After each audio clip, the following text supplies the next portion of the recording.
Geez, okay. Hi everyone, my name is Mina Waller. I'm a Yawuru woman from the Kimberley in WA, and I'm extremely nervous because these guys are amazing, so please just bear with me. I'll settle down in a moment. But what can I say? I'm just in awe. I do want to respect the Yagara and Turrbal people whose land we're on today, and acknowledge all the Aboriginal and Torres Strait Islander people in the room, as well as all of the young people who have participated today. Like, you've all been incredible, and this is my first time. I didn't know what to expect. I didn't even know what a reflective speech was, so I came early and took some notes, but just really happy to be here, so thank you. To quote Ria, slow, steady and sovereign. That's pretty bloody powerful.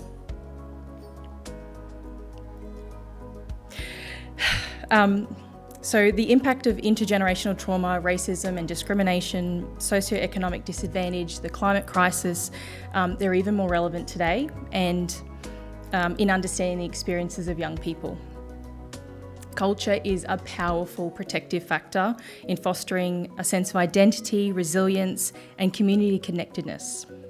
Cultural safety in spaces that we occupy and places we support and work in really connect us socially and emotionally. So I feel very passionate in reflecting in this session and with these amazing speakers.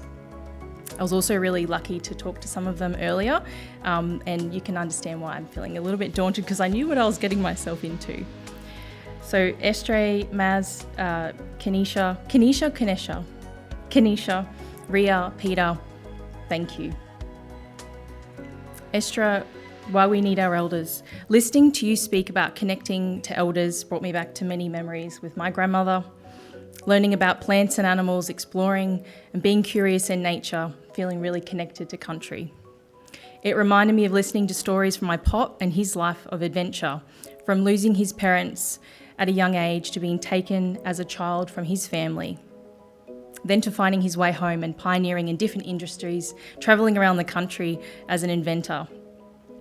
But also reflecting on those people who were part of my life and who made me who I am, the value of intergenerational families and how that supports children to feel strong, connected and like they belong. Maz, you reminded me of how important my identity and living in a world that welcomes and accepts all versions of different is. That who we are is important and what we should represent and be able to hold spaces authentically in ourselves. You said identity and culture are our lifelines. They bring resilience, confidence, and invite contributions that ensure you are part of and are invited to the table that amongst decisions that impact you. So I think I heard so much in what you said, and obviously we had those conversations earlier. So thank you. You helped me reconnect to a feeling that I had listening to my auntie telling stories and making me feel really connected to my culture. So you brought back that feeling for me today. Kenesha, thank you for your honesty and rawness, for sharing your story. We have to protect and support families and children because you have a right to learn, to be connected to and to participate in your culture. Systems have to do better. You also highlighted the importance of safe self-discovery, to accept and be proud of who we are, where no one can tell us any different. More knowledge means more understanding, you said. Thank you for your determination.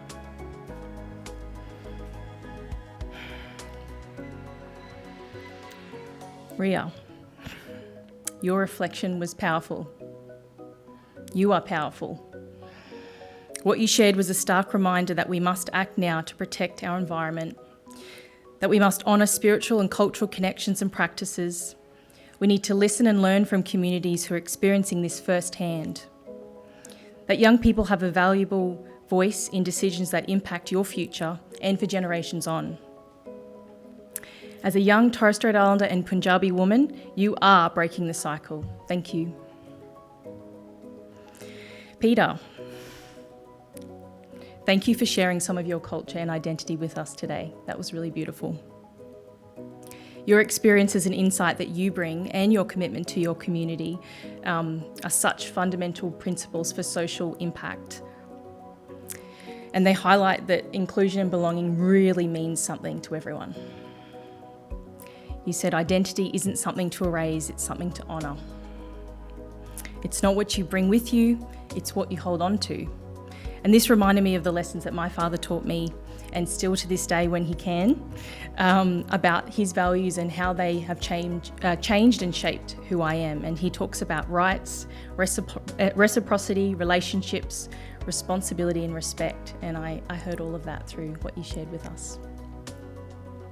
So from all of you, I heard about the communities, the environments that you live in, and influence, the future world you're protecting and the strength you're drawing from to be your authentic self and to impact others, proud of your culture and your identity. I truly respect the thought leadership you've shared with us on what matters most, so thank you for honouring these discussions. I speak from personal experience in growing up and having an innate interest and a pull towards social justice and change.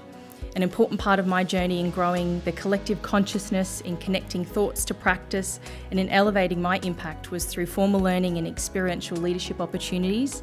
I know how important it is to continually learn, because that never ends, in hearing different perspectives that challenge me and connecting with networks of peers that want to make an impact in their community too. So I'd encourage you to continue to find those opportunities.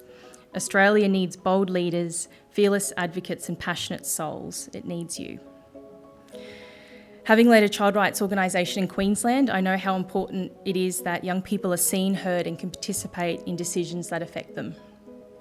As adults, we must engage in critical reflection around our own assumptions. We must empower young people to define their own needs and solutions. We must recognise and value unique experiences, perspectives and cultural identities of young people. We must work in partnership to co-design solutions. We must address power imbalances. And we must commit to ongoing learning and curiosity to adapt and better understand. So speaking to the adults in this room, the challenge we face is not that children and young people don't speak up, it's that we as adults don't listen. Not nearly enough. We have to commit to listening, not just to hearing, but to understand the unique cultural perspectives, experiences and values, not just acknowledging, but to ask and include their ideas for real, meaningful change. A world that is built for everyone will be experienced best for anyone. I guess the question I have is, what will you do differently when you leave this room? How are we going to show up next year? What will be different because of what we've heard? That's our homework.